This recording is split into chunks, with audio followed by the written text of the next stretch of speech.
So the fact that they've sort of said now is that they're looking at it again, for me, is great news.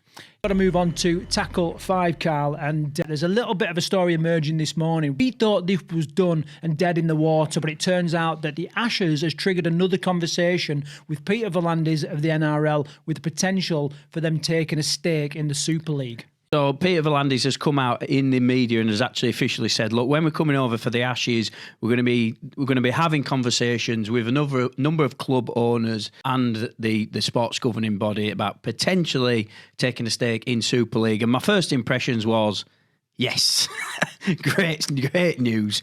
At this stage, obviously, we don't know. But I think we were all a little bit.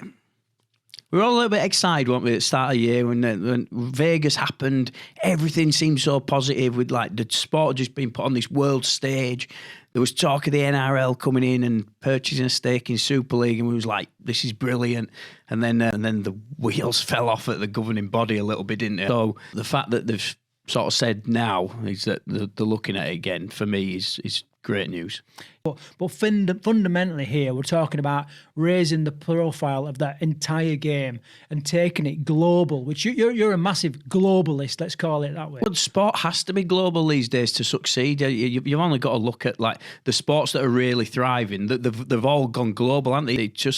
I don't think sports can survive anymore just being in one country, and I think V'landys recognises that with the NRL. It's like it's all good and well having a thriving competition in Australia, but essentially the sport's not going to survive forever just being in Australia. It's got to really branch out globally. And he's kind of said, look, we need a strong Super League. We need a strong British game to help grow the sport internationally. And yes, good news.